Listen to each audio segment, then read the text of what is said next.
Kahit wala pa siyang naibibigay in return. Kahit pangit siya. Kahit unlovable siya. Kahit siya na ang pinakamasamang ugali sa buong mundo.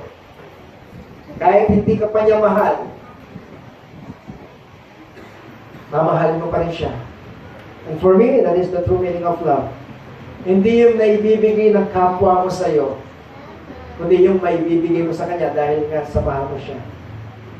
Pwede kang magparaya. Pwede kang magtiis. Pwede mong pagdaanan yung mga hindi normal na pinagdadaanan ng tao.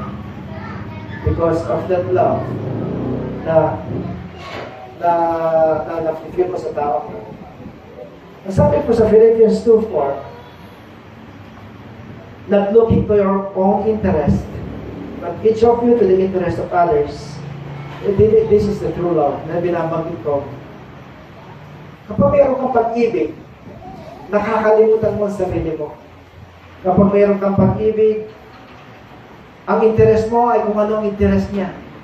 Di ba, sa mga mag-asawa, kung minsan ang isang lalaki o isang babae, tinatanong agad yung kanyang asawa, ano bang gusto mong ulam mamaya? Di ba, hindi naman niya sinasabi agad-agad na ang gusto mong ulam mamaya ay lechon. Agad-agad, unang babanggitin niya, tatanungin niya ang kanyang asawa, anong bang gusto mong ulam? Kasi, ang hinahanap niya, kung ano magpapaligaya sa kanyang minamahal. Mas higit sa magpapaligaya sa kanya. And for me, yun ang tunay na pag-ibig. It is not self-seeking. It is looking for the interest of others, not looking for our own interest. Mark 12:30-31 says, love the Lord your God with all your heart, with all your soul, and with all your mind, with all your strength. Di ba ang galing? This is the first commandment. Kung ating pagsasama-samahin po yung 10 commandments from verse, I think, hanggang 4 o 3, pagsasama-samahin mo yon, ito po ang lilitaw sa Mark 12:30 that says, love the Lord your God. Ibigin mo ang iyong Panginoong Diyos with all your heart, ng buong puso, ng buong kaluluwa, ng buong kaisipan at buong kalakasan. Ipagkaloob mo sa Diyos ang iyong pag-ibig, tunay na pag-ibig. That is the first commandment. And the second commandment is this, love your neighbor as yourself. There is no commandment greater than this. So kung susumahin po natin ang buong Biblia from Genesis to Revelations, ito ang dalawang commandment ito ang ating makikita. Love God first, and then love your neighbors as yourself. Ibigin mo ang iyong katabi, ang iyong kapitbahay, ang iyong kaibigan, ang inyong kaaway, ng gaya ng pag-ibig mo sa iyong sarili. That is a true love. Luke 6:32, sabi po dito, if you love those who love you, what credit is that to you? Sabi dito ni Kristo, even sinners love those who love them. Dito po sa ating binabasa, pinalalawak ng Panginoon ang pag-ibig sa puso natin. Kasi normally, sa ating buhay-buhay, lalo na sa Pilipinas na mahirap ang buhay po. Hindi mo halos mabili gusto mong bilhin. Dito po, nagiging, sa tingin ko, sa aking obserbasyon, dito po nakikita ko sa bawat pamilya, para pong yung pag-ibig ay sa isang tahanan lamang. Parang yung pag-ibig mo ay para sa asawa mo, sa mga anak mo, at yung pag-ibig ay nandun lamang, isolated lamang. Pero ang sinasabi po ni Kristo, kung mahal mo lamang yung mga nagmamahal sa iyo, what credit is that to you? Kahit yung mga makasalanan, tanungin po sila. Di ba? Sasabihin din nila, yes, I love those who love me. I love those who give me pleasure. Ano ang pagkakaiba daw natin sa kanila? Ang pagmamahal lamang sa mga mahal sa buhay, hindi may tuturing na tunay na pagmamahal. It is not bad to love your family. Actually, your family is your first ministry. Bago mo mahalin ng iba, mahalin mo muna ang pamilya. Pero huwag kang titigil doon. Huwag kang titigil sa pagtulong hanggang pamilya lamang. Kapag may extra ka, ibig sabihin, kapag ang sweldo mo ay higit, ang mga na-income mo ay higit sa pangangailangan mo, ibig sabihin, ang sinasabi sa inyo, Lord, mayroon siyang gustong bahaginan na ipadadaan sa iyo. So, it is not always na kapag mayroon kang extra income, kailangan ibabangko ito for future needs. There are times, may mga unexpected blessings tayo na, hindi ko kailangan ito There are times, God doesn't want you to keep that blessing. Kumisa, maging mapagbantay ka na mayroong gustong i-bless si Lord dahil sa blessing na yun. Don't keep it. Tanong mo si Lord, Lord, kanino ba ito? Ang pagmamahal lamang sa mahal sa buhay, hindi may tuturing na tunay na pagmamahal.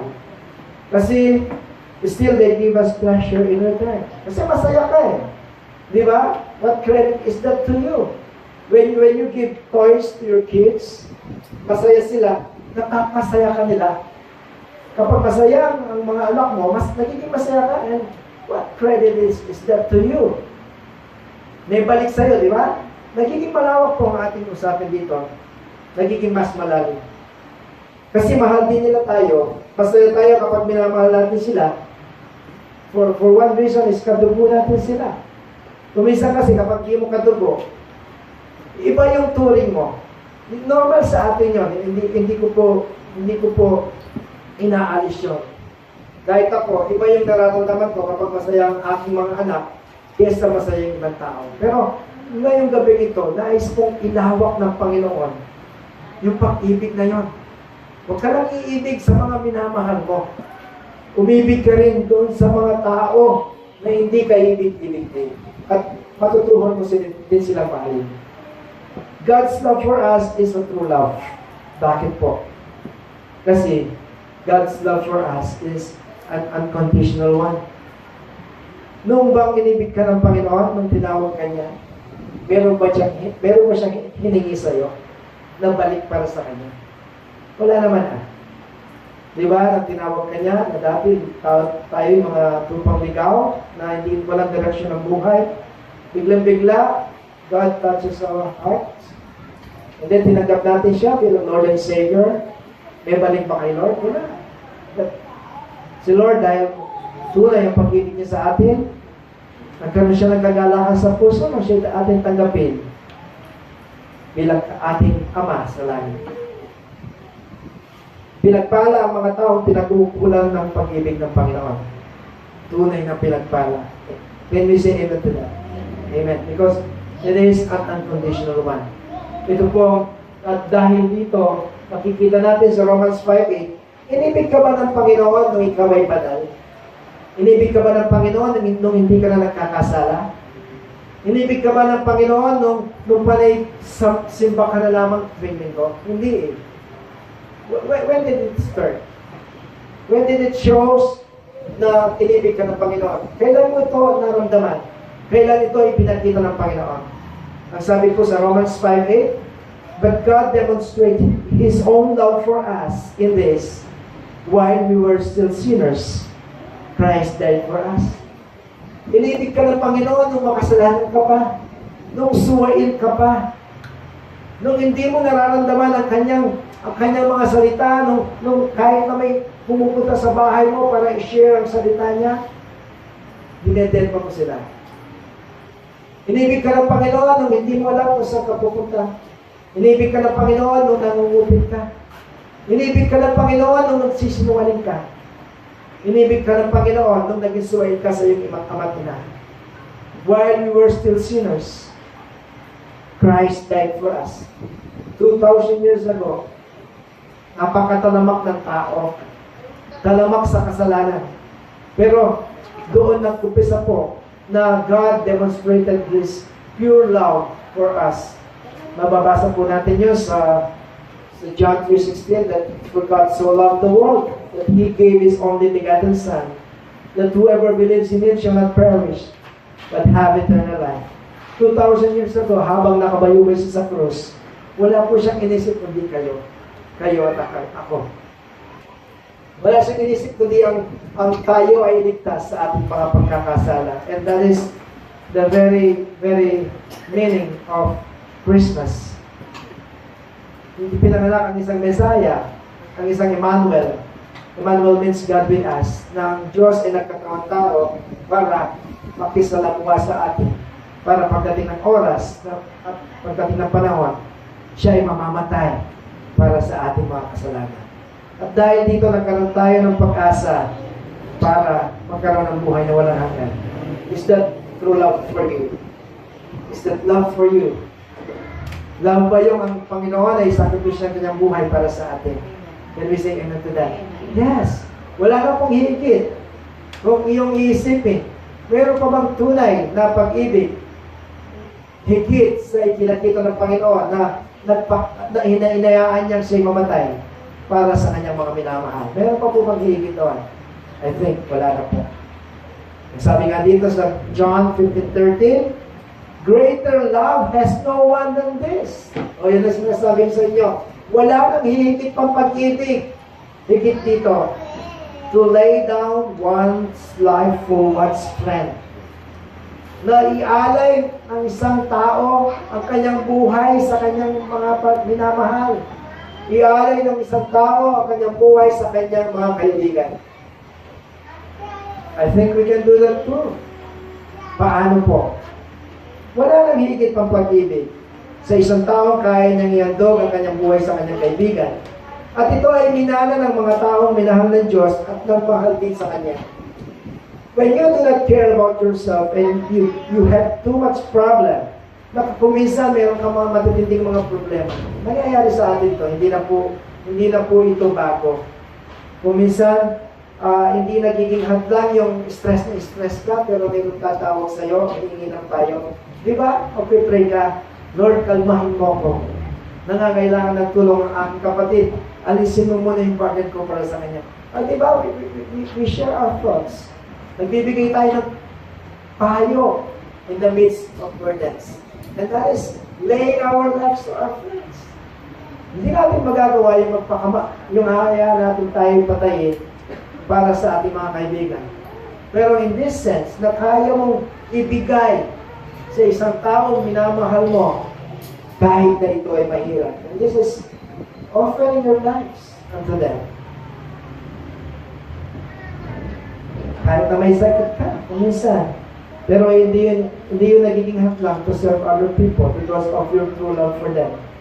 Kaya mong magbigay kahit alam mo na gusto mo bumili ka ng mahal na cellphone. There are times, ibibili mo saktong-sakto na. Nag-ipon ka ng mga 10,000 na 10,000 ang halaga ng cellphone na minimithi mo matagal ng panahon, pinapangarap mo. Pero dumating yung oras na kinuwenta mo, buo na yung 10,000 pero mayroong isang nangailangan ng tulong. May sakit ang anak. Kaya mo magparaya. Kaya mo kalimutan mo na yung pangarap at tinulungan mo yung taong mo. O diba? Ito ay pagbibigay buhay mo na rin sa taong mo. Diba? Kung minsan mamamatay mo yung anak niya at kinalimutan niyo mo yung bibili mo cellphone para dun sa batang yun para siya'y mabuhay. Yan ay pagbibigay ng buhay pa rin. Katulad ng Panginoon. I remember an old woman na nasa ICU pero nakakapagsalita pa. Buhay pa yung kanyang isipan. At sineshare niya yung mga kapatid niya sa ICU na minsan koma na yung isa nakakarinig pa. Pero nagsishare siya, narinig din ng isang nurse. At tinanong niya dun sa matandang babae, sabi niya, masama na po yung kalagayan ninyo. Bakit nakikita ko pa rin ang pilit mo na mag-share ng gospel sa mga katabi mo. Ang sabi ng matandang babae, hindi hadlang sa aking kalagayan para i-share ang good news sa ibang mga tao. At nakaka-encourage pa sa ating mga mga normal, sa mga walang sakit, ang kalagayan ng matandang yun na pilit na yung kanyang salita dahil may mga oxygen sa kanyang ilong. Halos di na marinig ng mga taong kausap niya, pero pinipilit pa rin. Dahil alam niya, napakahalaga na mag-share ng gospel sa isang tao na malapit ng mga mamatay. Kasama niya dito na halos naghihingalo na. Tayo dito na normal, malakas ang boses, malakas ang pangatawan, we can go to any place na gusto natin. Nakaka-encourage po mga ganong mga tao na nagagawa pang tumulong in the middle of their burdens. True love means walang absent, walang day off. Si Lord ba nagde-day off sa atin? Sa pagpapala niya sa atin? Never. Just even 1 second, hindi siya nag-day off. Hindi siya nag-time out. Kapag ba ikaw ay may sakit at humingi ka ng tulong kay Lord, Lord, pagilingin mo itong aking anak, naghihingalo, sasabihin ba ni Lord sa'yo, I am on vacation. Next time ka lang. No, never. Kasi love niya tayo eh. He never absent. Hindi siya nagta-time out. Hindi niya sasabihin, huwag muna ngayon. 24 hours a day. Laging ready si Lord na tumulong sa iyo kasi true love ka niya. Tayo po, tatanungin ko minsan, kapit tayo di nag-attend. O bakit di ka sumama sa outreaches? Bakit di ka sumama sa pamamigay ng Bibles doon sa isang lugar? Bakit di ka sumama sa pagpapakain sa mga squatters one time? Nagmulik kami. May sakit yung buhok ko eh. Masakit yung buhok eh. Napaiksi yung gupit sa parlor eh. Nahihiya ako pumunta doon. Tatanungin ko kayo, is that love? True love means walang absent, walang day off. Sabi ko nga. It is a true love kapag anumang reason kung kaya mo rin gagawin mo. Pero kung pasarili lamang ating kasiyahan, ang love natin ay puro pansarili lamang sa ating mga sarili. Siguro naging totoo yung sinasabi ng ilan na kapag gusto mo, maraming paraan. Pero kapag ayaw, gumagawa ng talingan. Relationship or religion.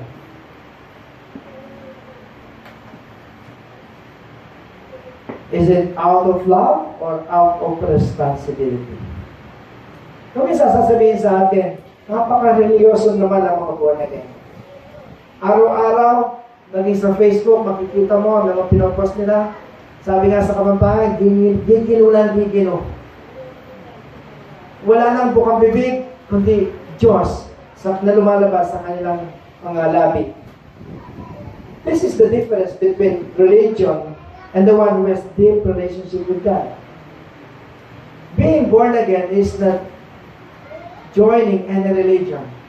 Hindi ka pumapasok sa isang sekta o sa isang religion na dapat makisama ka, dapat parati kang present.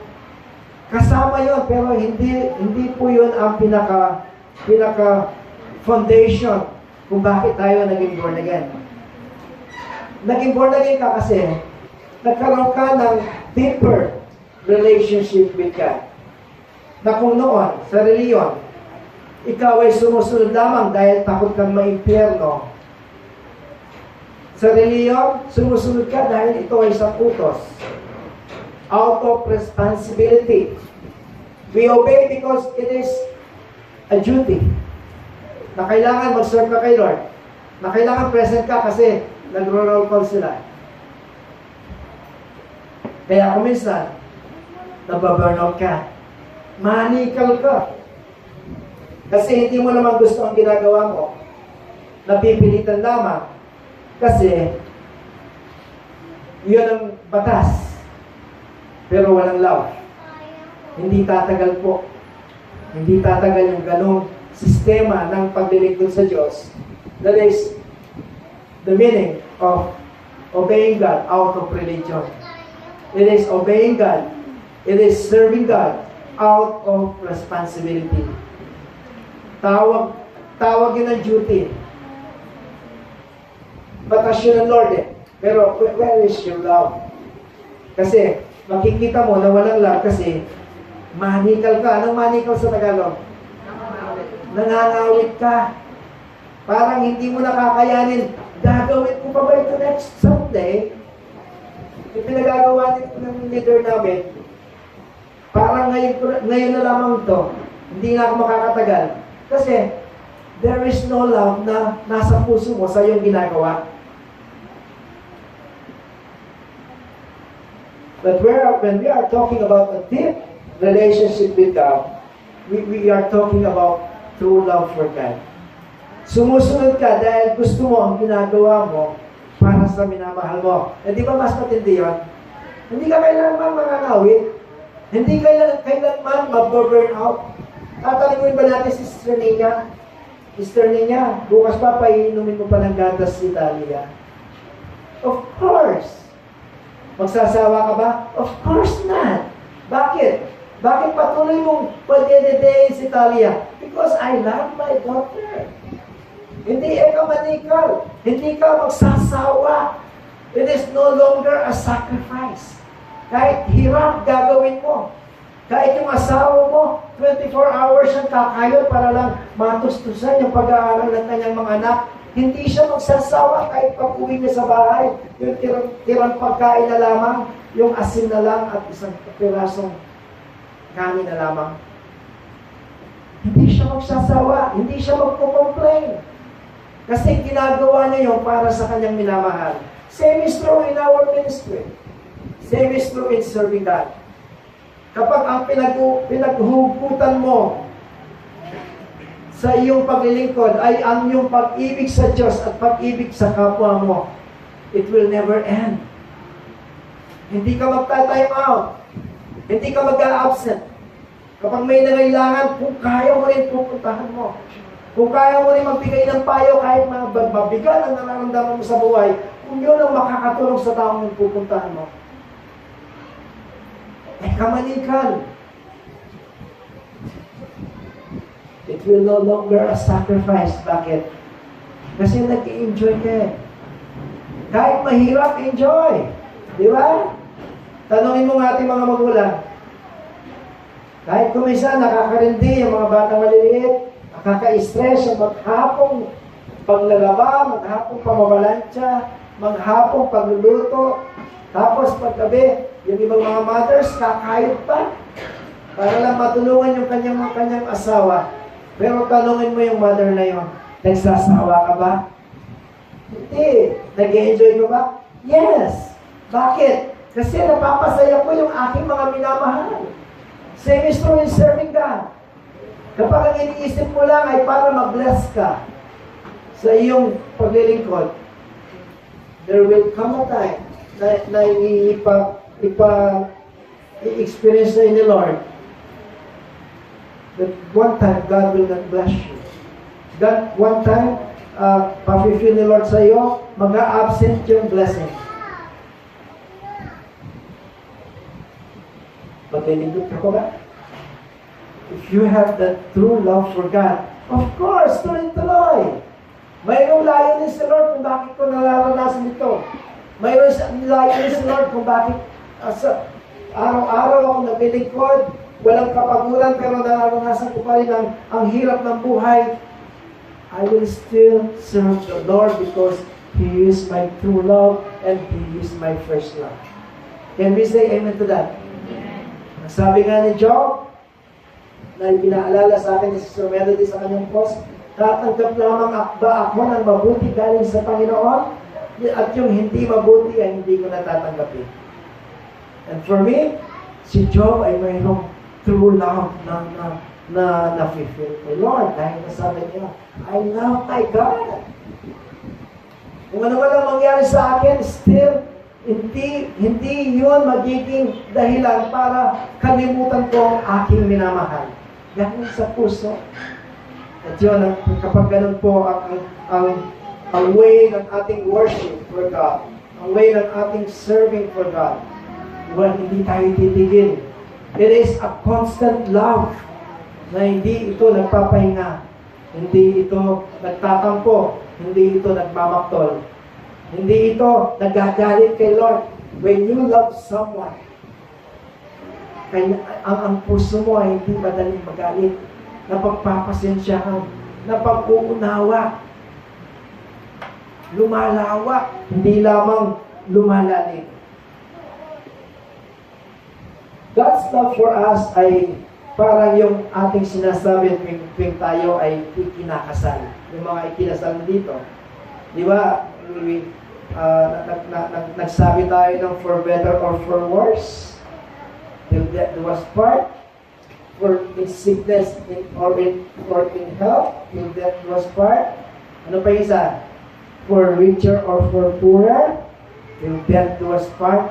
Same is true sa ating pag-ibig kay Lord. Kapag rich ka lang ba, saka mo siya pagsisindihan?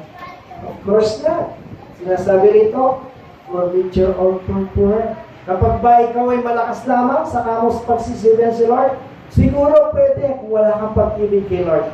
Pero kapag minamahal mo si Lord, katulad nung aking nabanggit na matanda, nasa ICU na siya, pero still, in his own very little way, napagsisilbihan niya si Lord. Kasi, ang sabi dito, in sickness and in health, till death was part.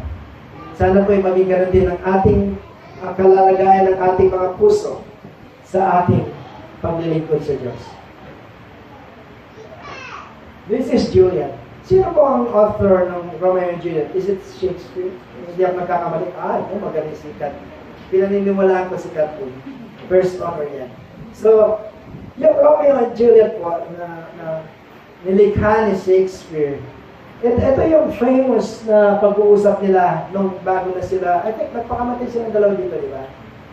Because of true love. Nandun si Juliet. At nandito si Romeo na tinatawag si Juliet sa batunahe.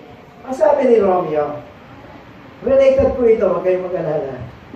Ang sabi ni Romeo, lady, Juliet, oh Juliet, be yonder blessed moon, I swear. Parang sinasabi niya, siguro nandun yung buwan. Sinasumpa ko sa buwan. Sabi niya, gano'n. Ang sabi ni Juliet, oh, swear not by the moon. Huwag ka daw sumpa sa buwan. The inconstant moon that monthly changes in her circle, or lest that thy love prove likewise variable. The moon always changes. Totoo po ba? Ngayon, full moon siya. Mamaya, half moon. Then, quarter moon. Kaya nga ba yung sabihin ni Juliet, bukas mo pasok ko. Kasi nag-iiba yan. Hindi constant na puro full moon lang siya. The moon always changes. So she doesn't want Romeo's feelings, according to Juliet, to change like moon. Kasi kapag gano'n ang puso ni Romeo, ayaw ni Juliet kasi nag-iiba. Ang gusto ni Juliet, huwag mong ikumpara yung pag-ibig mo sa akin sa buwan. She wants him to love her forever. Kung mapapanood niyo po yung play ng Romeo and Juliet, mamamangha kayo sa tunay na pag-ibig na namuo sa puso ng dalawang magsipirog nito. Juliet had it right. Love should not wax or wane. It should be steady and constant, a perpetual light in a dark world. There is nothing mercurial about love. It is not based on whims, not based on feelings, or passing fancies. Love is rock solid, intent on benefiting the one loved. See? Take note. Benefiting the one loved. Hindi yung magbe-benefit ka. Kapag tunay ang pag-ibig mo, buo sa puso mo, kung ano yung maibibigay mo sa love mo, yun ang magpapasaya sa iyo. At dito po, sinasabi nito, love is rock solid intent of benefiting the one loved, regardless of the cost. God's love never fails. It never ends. Pwede natin i-relate dito. Ang kanyang pag-ibig ay hindi nagbabago at hindi siya natatapos. It is a constant love. of God for us. Masabi po sa Jeremiah 31:3, the Lord appeared to us in the past, saying, I have loved you with an everlasting love. Can we say amen to that? Kunti lang ba yan naging masaya sa pag-ibig ni Lord sa iyo na sinabi niya ang aking pag-ibig sa iyo ay hindi natatapos. It is an everlasting love. Can we say amen again? Amen. Kunti pa rin. Hindi ka ba nagagalak at ikaw ay inibig ng Diyos ng isang tunay na pag-ibig? Can we say amen to that? Amen. Mahina pa rin. Ano ba kinasisiyaw mo? Hindi ba ang mahalin ka ng isang Diyos na nagbigay sa iyo ng lahat? Ay isang Diyos na naglikha sa iyo at naglikha sa mundo. Kapag inibig kang tunay ng Lord at itong pag-ibig nito ay hindi natatapos at hindi nagmamaliw, can we say amen to that? Amen. Yung pala. Is that true love?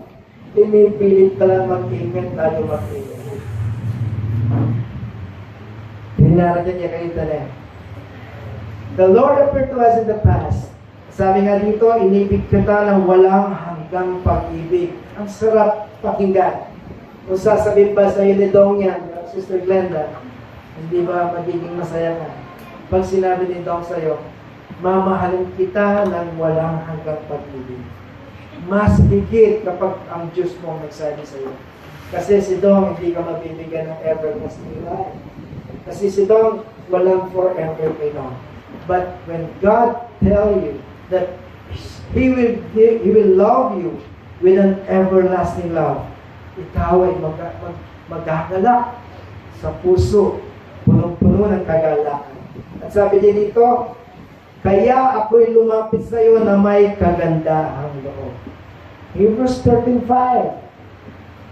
Keep your lives free from the love of money and be content with what you have, because God has said, never will I leave you, never will I forsake you. Si Lord po, hindi nag-iiwan. Hindi nag-iiwan. Tayo, when we truly love our fellow men, kailangan, or when we love our God and our fellow men, kailangan tuloy-tuloy ang suporta. Hindi ka rin mag-iiwan. Sabi ko nga, kapag nag-open door si Lord ng ministry sa bagong lugar na ating pupuntahan to share gospel, kahit sa bundok pa yan, kahit sa gubat pa yan, I'm praying bago gawin niyo the Lord, bigyan po muna niya ako ng makakabalikan na may true love din sa kanyang Panginoon at sa kanyang kapwa. Yung hindi ako bibitawan sa ere, ang sabi kay Lord, mga kabalikat na hindi mangiiwan. Sino yung mga yon?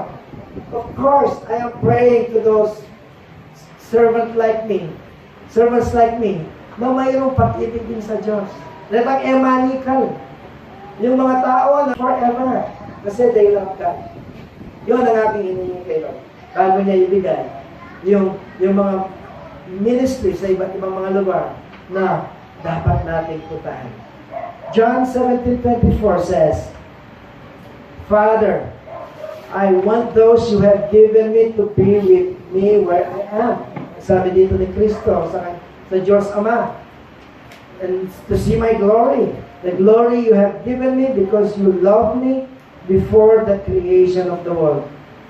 The Lord Jesus enjoys our presence. Miss na nga niya tayo eh. Di ba sinasabi niya nung iwan niya yung banal na Espiritu sa atin?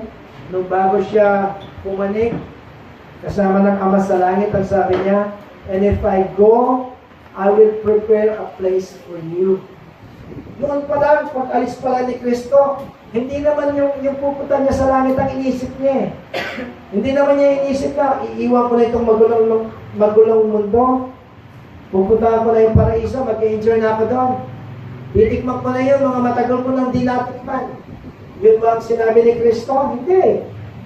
Kapakanan pa rin natin ang inisip niya nung bago niya tayo lisanin. At bago niya tayo lisanin, iniwan niya ang kanyang banal na Espiritu para patuloy natin siya makasama. Hindi na tayo pinabayaan o iniwan man. For us na iniisip nung umalis si Kristo, pumunta ng langit, iniwan tayo. Hindi po. Iniwan niya ang kanyang banal na espiritu para patuloy natin siyang makasama.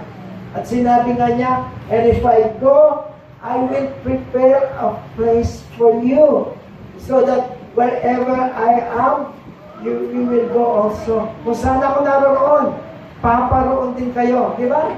Bago siya umalis, yun ang bilin niya sa atin. Yun ang comforting words niya sa bawat isa. Huwag kang malungkot.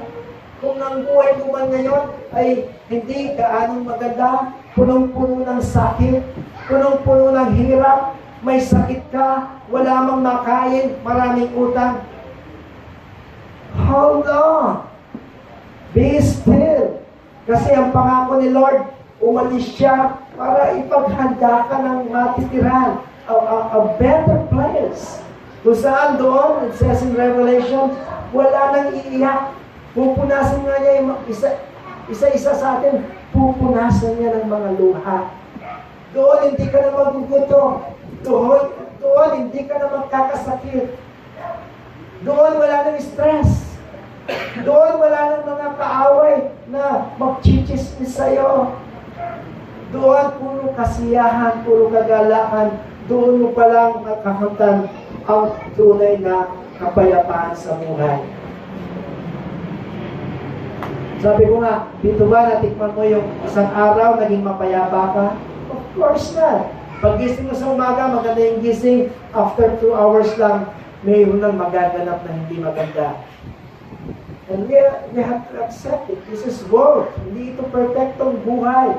Hindi ito ang perfectong mundo para sa iyo at para sa akin. There is a place prepared by Jesus Christ our Lord. A better place for you and for me. Can we say amen to that? Amen. Amen. So sabi dito, Father, I want those. Sino yung those? Kayo at ako. Gusto daw niya, tayo na ibinigay ni Father God sa Kanya, na pumunta tayo kung nasaan siya. Yun ang hiling ni Lord Jesus Christ sa Kanyang Ama. Lord, pahintulutan mo itong aking mga minamahal na mga ito. Mga pangit na ito. Hindi, maganda ka sa tingin ni Lord. Yung mga magagandang mga anak ko to, na pumunta sila kung nasaan ako. Kasi kung nasaan sila at nandun din ako, yun ang ikasisya ko. Yun ang puso ni Lord. Tayo ba? When God asks you, why do you want to go to heaven? Kasi gusto mo maranasan yung paraiso. Where is Jesus? Where is your true love?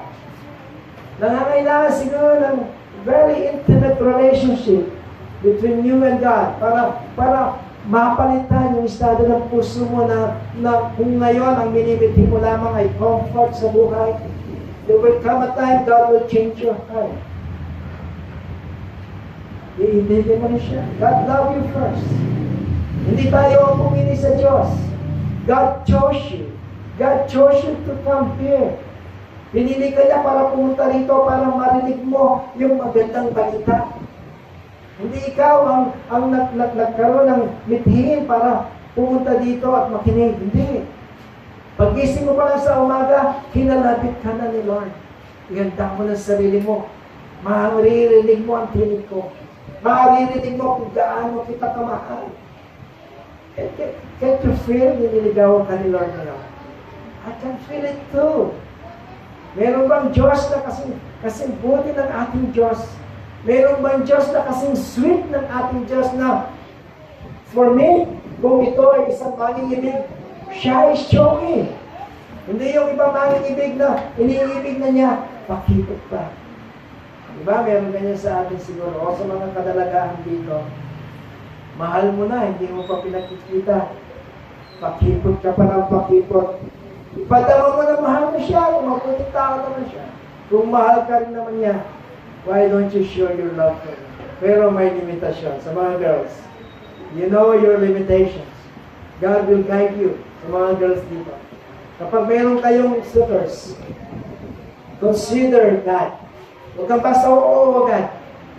Gamitin mo ang puso mo, pero gamitin mo ang isip mo, gamitin mo ang espiritu mo. Pinaka-importante yung espiritu of Jesus. Considering the needs and interests of others and denying our personal desires in order to serve those in need.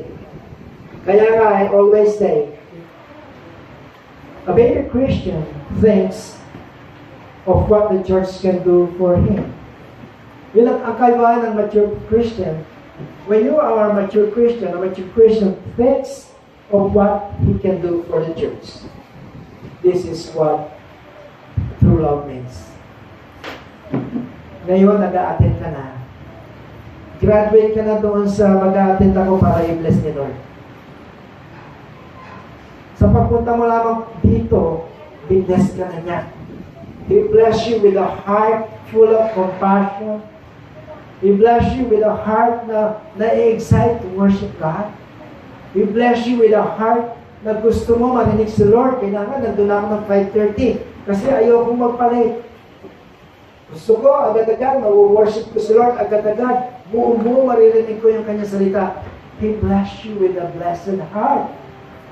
So, graduate na tayo sa sasamba ako kasi gusto ko pakinggan ni Lord yung prayers ko. No, graduate ka na doon. Given na yun na God will answer your prayer.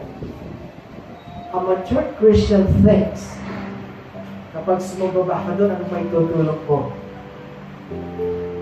Kailangan pupunta ako doon, hindi empty-handed. Kailangan may tutulong ako. Hindi man ako magsasalita doon. In some other ways, kailangan makatulong ako. Ganun ang puso ng isang tunay na umiibig sa Diyos. He thinks of what he can do for the Church of God.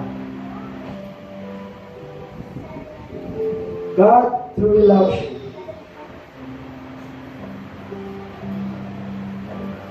Kung titingnan mo ang puso ng Panginoon, sasabihin niya sa iyo, hiel ako sa iyo. How about us? Do we truly love God? O pwede pa rin mag-absent kapag gusto mo. Pwede pa rin mag-pray kapag wala sagot. Pag-pray po natin na mabuo yung talagang pinakaasam-asam ni Lord Jesus na ibibigay natin siya tunay. Na walang halong pagkukunwari. Na hindi pinipilit. Na hindi kapag ayaw, kapag gusto. Automatic, kapag mahal mo si Lord, automatic pagsisilbihan mo yan. Whatever circumstances in life, i-bless ka man o hindi, patuloy ako maglilingkod sa iyo, Lord. Because I love you. Because I love you. Let me sing a song for you. Hallelujah. Thank you.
It's a night,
closing prayer. Can I ask you something? You will pray for you. Kasi, ano na rin, si Sister Mike. Kasi si situation. So,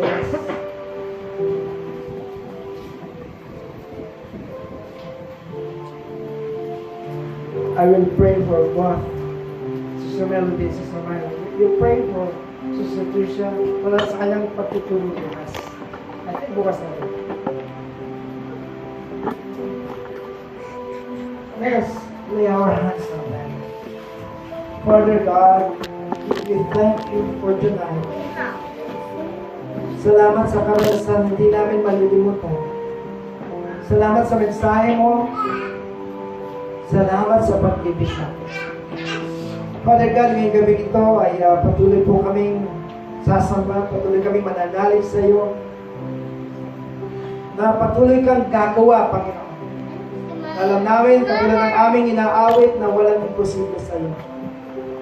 Tonight, Lord, katulad ni Brother Edros na ipinanalangin na namin at alam namin na mayroon ka ng kasagutan para sa kanya. Same is true sa aming kapatid na Sister Melody na ngayon po ay